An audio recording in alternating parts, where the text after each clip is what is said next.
तो दोस्तों आज मैं आपके लिए लेके आई हूँ ऐसी मूवी जिसे देखने के बाद आप हैरान रह जाएंगे। इस मूवी का नाम है दी फार्म और ये 2018 में रिलीज़ हुई थी।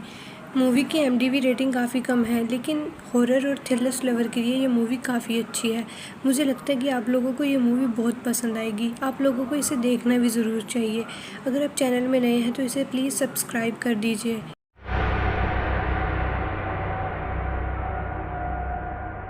मूवी स्टार्ट होने पर हम एक कपल को देखते हैं जो कि अपनी कार से किसी सफ़र पर जा रहे होते हैं और वो ऐसे रास्ते पर होते हैं जहाँ दूर दूर तक कोई नहीं होता।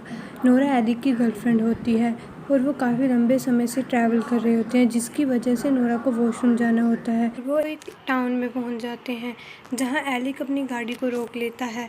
वो सारा का सारा टाउन खाली होता है।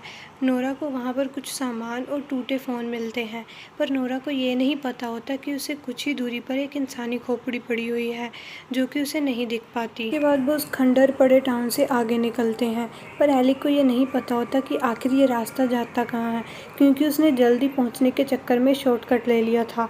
उनकी गाड़ी का पेट्रोल भी ख़त्म होने वाला होता है, लेकिन उन्हें दूर दूर तक कुछ भी दिखाई नहीं देता।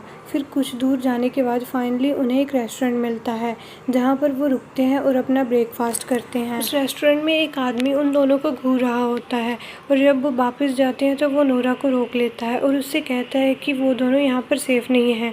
नोरा को लगता है कि वो पागल है, वो उसे इग्नोर कर देती है। फिर रास्ते में उन्हें एक गैस स्टेशन मिलता है जहाँ वो अपनी गाड़ी में फ्यूल डलवाते हैं।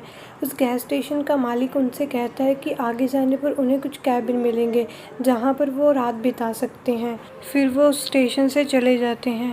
रास्ता इतना लंबा होता है कि गाड़ी चलाते चलाते शाम हो जाती है और एलिक भी थक जाता है।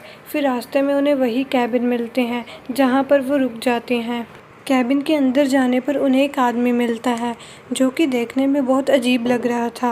वो आदमी उन दोनों को कैबिन में देखकर बहुत खुश हो जाता है। फिर वो आदमी उन्हें रूम दिखाता है और नोरा उसे वहाँ से जाने के लिए कहती है क्योंकि वो आदमी बहुत ही अजीब लग रहा था। फिर जल्दी ही रात हो जाती है और वो दोनों अपने बिस्तर पर सो जाते हैं। अब हम देखते हैं कि एक आदमी उन दोनों के बिस्तर के नीचे से निकलकर बाहर आता है, जिसने कि जानवरों वाला मास्क पहन रखा था। वो जल्दी ही नोरा और एलिक के करीब आ जाता है, लेकिन उन दोनों को इस बारे में नहीं पता होता क्योंकि वो तो बहुत ही गहरी नींद में सो रहे थे और ये सीन यहीं पर कट हो जाता है। फिर नोरा की आँख खुलती है और वो देखती है कि सुबह हो चुकी है और उसे एक पिंजरे में कैद कर दिया गया है। और थोड़े टाइम बाद कुछ आदमी उसके पास आते हैं और उसे नहलाने के बाद उसे एक कमरे में लेकर चले जाते हैं जहां पर उसके हाथ पैर को बांध दिया जाता है और आर्टिफिशियल तरीके से एक इंजेक्शन के ज़रिए उसे प्रेग्नेंट कर दिया जाता है। किसी दूसरे आदमी का स्पर्म उसके प्राइवेट पार्ट में डालकर नोरा घबरा जाती है और उसे पता ही नहीं चलता कि ये क्या हो रहा है और ये लोग कौन हैं और उससे क्या चाहते हैं। जिसके बाद वो मास्क पहने हुए आदमी उसे फिर से पिंजरे में डाल देते हैं और उसे कहीं पर ले जाया जाता है। वो रास्ते में देखती है कि इस फार्म में बहुत सारे लोग काम कर रहे थे और एक लड़की जो कि रस्सी से बंधी हुई है और कोई व्यक्ति एक आदमी के मांस के टुकड़े टुकड़े कर रहा है। फिर उसके बाद उसे एक कमरे में डाल दिया जाता है। अब हम देखते हैं कि ये फार्म बहुत ही बड़ा है और यहाँ पर और भी कई तरीके के काम किए जाते हैं और यहाँ पर छोटे छोटे पिंजरों को रखा गया था। एलिक भी उन्हीं पिंजरों में से किसी में बंद था। अब हम देखते हैं कि वहाँ पर कुछ लोग आते हैं और एक आदमी के सर पर हथौड़ा मार देते हैं जैसे कि जानवरों को मारा जाता है और वो उसे एक ट्रॉली में डालकर एक वेयरहाउस में लेकर चले जाते हैं जहाँ पर पहले से ही कुछ डेड बॉडीज़ पड़ी हुई थी और जिनके अंगों को एक मशीन के साथ काटा जा रहा था। उस फार्म हाउस में कई सारे लोगों को पिंजरे में बंद करके लाया जाता है।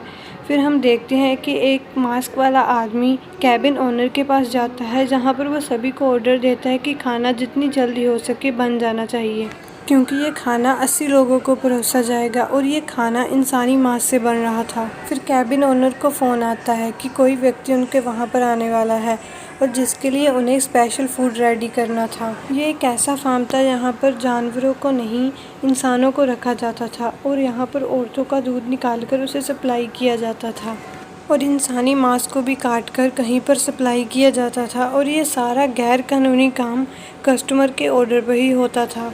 फिर वही आदमी फार्म में पहुंच जाता है जिसका कि कस्टमर ओनर को फ़ोन आया था और उस आदमी ने भी ऐसा ही मास्क पहन रखा था जैसा कि बाकी लोगों ने पहन रखा था। उन छोटे छोटे पिंजरों में से एक औरत ऐसी भी थी जिसने कि अभी अभी एक बच्चे को जन्म दिया था, और वो आदमी उस औरत से उसके बच्चे को छीन लेते हैं और उसी की आंखों के सामने उसके बच्चे का वजन करके उसे मारकर एक बॉक्स में पटक देते हैं, जिसके बाद वो सभी आदमी उस बॉक्स को लेकर वहाँ से चले जाते हैं। और वहाँ पर ऐसी ऐसी औरतें कैद थी जिनका आर्टिफिशियल तरीके से दूध निकाला जा रहा था, और फिर उन आदमियों में से एक आदमी वहीं पर रुक जाता है और सबके सामने गिलास में दूध निकाल कर पीने लग जाता है। फिर वो आदमी दूध का गिलास लेकर एक औरत के पास जाता है जो कि उसकी इंसल्ट कर रही थी। फिर वो आदमी गुस्से में आकर उस औरत को मार देता है। फिर नोरा को पता चलता है कि उसके पास वाले केज में एक औरत है जिसकी हालत बहुत ख़राब है। फिर नोरा उस औरत से पूछती है कि यहाँ पर आखिर चल क्या रहा है, जिस पर वो बताती है कि यहाँ पर उनके साथ जानवरों जैसा व्यवहार किया जाता है। और वो औरत बताती है कि यहाँ पर औरतों को कैद किया जाता है और उन्हें दूध देने वाली गायों के समान रखा जाता है। उन औरतों का आर्टिफिशियल तरीके से प्रेग्नेंट किया जाता है ताकि वो दूध देने के काबिल हो सके, और उनके बच्चों को उनके सामने ही मार दिया जाता है और उन्हें आगे सप्लाई कर दिया जाता है। वो औरत आगे उसे बताती है कि वो यहाँ पर 2 साल से कैद है और उसे कई बार प्रेग्नेंट कर चुके हैं, पर अब उसके शरीर में इतनी क्षमता नहीं है कि वो प्रेग्नेंट हो सके, जिसकी वजह से उसे यहाँ पर मार दिया जाएगा। और उस औरत को इस बात की खुशी होगी कि उसे मार दिया जाएगा और वो इस कैद से आज़ाद होगी। और उस औरत की एक लड़की भी है जिसका नाम एशली है और उसे भी यहाँ पर कैद करके रखा गया है। जिसके बाद नोरा उस औरत से वादा करती है कि वो उसे और उसकी लड़की को यहाँ से छुड़वा कर लेके चली जाएगी। और फिर वो कैबिन ओनर सभी आदमियों को ऑर्डर देता है कि जो औरतें दूध नहीं दे सकती उन्हें मार दिया जाए। फिर वो आदमी उस औरत के पास आते हैं जो कि नोरा के पास वाले कमरे में कैद थी, और उसे लटकाकर उसके हाथ और पेट काट देते हैं और उसके अंगों को निकालकर एक बकेट में रखते हैं और उसे वहाँ से लेकर चले जाते हैं। ये देखकर नोरा बहुत घबरा जाती है और तभी वहाँ पर एलिक भी पहुँच जाता है जैसे तैसे खुद को बचाकर। फिर एलिक नोरा को उसके पिंजरे से निकाल लेता है और वो दोनों भागने की कोशिश करते हैं, लेकिन ये बात वर्कर्स को पता चल जाती है और वो उसके पीछे पड़ जाते हैं। एलिक की हालत बहुत ख़राब थी और वो नोरा को लेकर वहाँ से भाग रहा था, लेकिन तभी उसका पैर एक वायर में अटक जाता है, जिसकी वजह से नोरा को उसे वहीं छोड़कर भागना पड़ता है। फिर वो मास्क पहने लोग एलिक के पास आते हैं और उसका सर पत्थर से कुचलकर उसे मार देते हैं। नोरा भागते भागते उस कमरे में पहुँच जाती है जहाँ पर आदमियों को पिंजरे में कैद रखा गया था। फिर नोरा पिंजरे में कैद एक आदमी से बाहर जाने का रास्ता पूछती है और वो आदमी नोरा को बता देता है कि बाहर जाने वाली गाड़ियाँ और चाबियाँ कहाँ पर रखी गई हैं।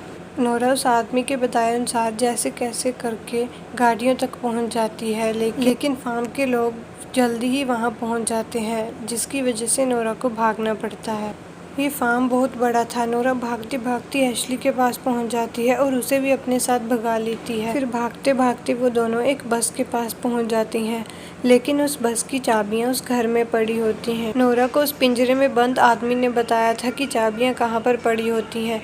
फिर वो जल्दी से चाबियां लेकर एशली को लेकर बस में चढ़ जाती है। फिर बस में चढ़कर नोरा जल्दी से बस स्टार्ट करती है, लेकिन जब वो पीछे मुड़कर देखती है तो सारी बस फार्म के लोगों से भरी होती है जिन्होंने जानवरों के मास्क पहने हुए थे। एशली और नोरा पूरी तरह से इस बस में फंस चुकी थी, जिसके बाद यह सीन कट हो जाता है और हम देखते हैं कि नोरा और एशली एक टेबल पर डिश के समान सजी हुई थी, यानी कि उन लोगों ने एशली और नोरा को पकड़ने के लिए जितनी मेहनत की थी ये उसका इनाम था। और ये मूवी यहीं पर एंड हो जाती है। Thanks for watching guys. अगर मूवी अच्छी लगी तो लाइक कमेंट शेयर ज़रूर करना और हमारे चैनल को सब्सक्राइब कर लेना ताकि आप आने वाली नई वीडियोस को भी देख सकें।